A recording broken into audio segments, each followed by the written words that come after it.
अस्सलाम वालेकुम दोस्तों, मैं महबूब उमर जो अॼु जी हिन वीडियो में आउं तव्हांखे ॿुधाईंदुसि यूट्यूब जी नई पॉलिसी जे बारे में। छा यूट्यूब जी 2021 में का नई पॉलिसी आई है। हिन वीडियो खे पूरो ज़रूरु ॾिसिजो, उम्मीद आहे तव्हांखे ज़रूरु पसंदि ईंदो। अचो त शुरूआत कयूं।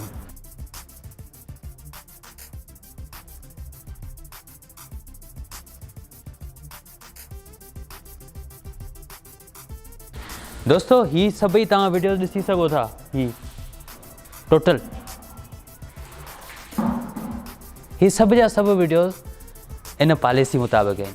त यूट्यूब जी नई पॉलिसी आई आहे 2021 में, जंहिंजे बारे में मुख़्तलिफ़ यूट्यूबरनि जा मुख़्तलिफ़ राया आहिनि। के चवनि था त हाणे तव्हांखे 8000 कलाक वॉच टाइम खपे, ऐं के चवनि था तव्हांखे 5000 सब्सक्राइबर्स खपनि ऐं 10,000 कलाक वॉच टाइम खपे। सभु कूड़ आहे, सभु फेक आहे, कुझु बि सही न आहे।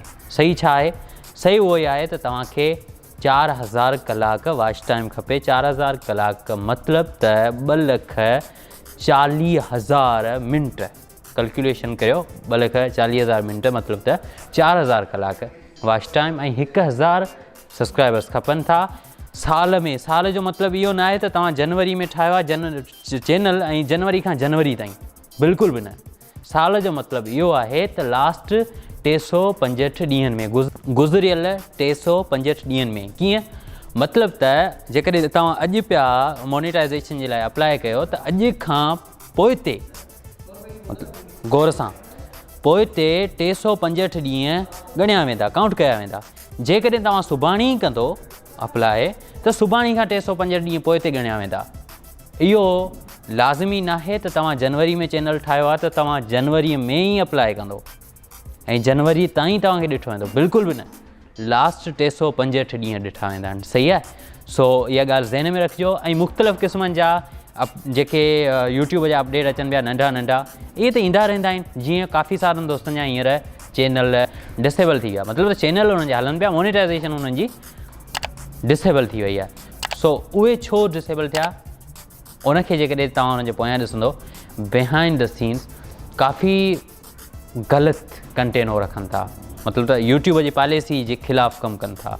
त उन्हनि जा चैनल डिसेबल थियणा ई हुआ, सो डिसेबल थी विया। जेकॾहिं उन्हनि जो चैनल डिसेबल थियो आहे त उन्हनि जे पोयां तव्हां ॾिसो रीज़न छा आहे। हिते कुझु कहाणियूं आहिनि जिन जे करे चैनल डिसेबल थियनि था। हिकिड़ी ॻाल्हि इहो ज़हन में रखो त यूट्यूब जो अल्गोरिदम एॾो त मतिलबु त ईअं चइजे त हिकिड़ो एक्टिव आहे, एॾो त होशियारु आहे, जो तव्हां हिकिड़ी नंढड़ी बि एक्टिविटी करियो था त यूट्यूब उनखे ॾिसी वठंदो। जेका यूट्यूब जी पॉलिसी जे ख़िलाफ़ु हुजे, भले नंढिड़ो कमु कयो था तॾहिं बि यूट्यूब उनखे पकिड़े वठंदो। सो काफ़ी सारा दोस्त इहो परायो कंटेंट खणी करे उन ते पंहिंजो आवाज़ु रखी करे काफ़ी सारो मतिलबु त कमु कनि था, ऐं काफ़ी सारा दोस्त उहो कंटेंट रखनि था जेको यूट्यूब अलाउ नथो करे। त यूट्यूब तव्हांजी कंहिं बि एक्टिविटी खां बेख़बर न आहे, छो त यूट्यूब गूगल जो प्रोडक्ट आहे। उनजे करे यूट्यूब खां तव्हां होशियारु नथा थी सघो ऐं थी बि सघो था। बहरहाल हीअ हुई अॼु जी वीडियो, जंहिंमें मूं तव्हांखे ॿुधायो त 2021 में कहिड़ो यूट्यूब जो नओं अपडेट आयो आहे। ऐं तमामु जल्द 2021 में यूट्यूब ते कमु कीअं कजे उन जे बारे में यूट्यूब कोर्स 2021 जे नाले सां तमामु जल्द हिकिड़ो फ्री कोर्स स्टार्ट करे रहियो आहियां, जंहिंमें तव्हांखे A to Z हर हिकु चीज़ आसानीअ सां सिंधीअ में सम्झाईंदुसि। उहो कोर्स इन ई चैनल ते अपलोड थींदो। सो उन कोर्स खे ॾिसण जे लाइ तव्हां हिन चैनल खे सब्सक्राइब करे छॾियो। हिन वीडियो खे दोस्तनि ऐं यूट्यूबरनि सां ज़रूरु शेयर कयो। मिलां थो तव्हां सां अॻी वीडियो में। तेसीं ताईं इजाज़त। अल्लाह हाफ़िज़, गुड बाय।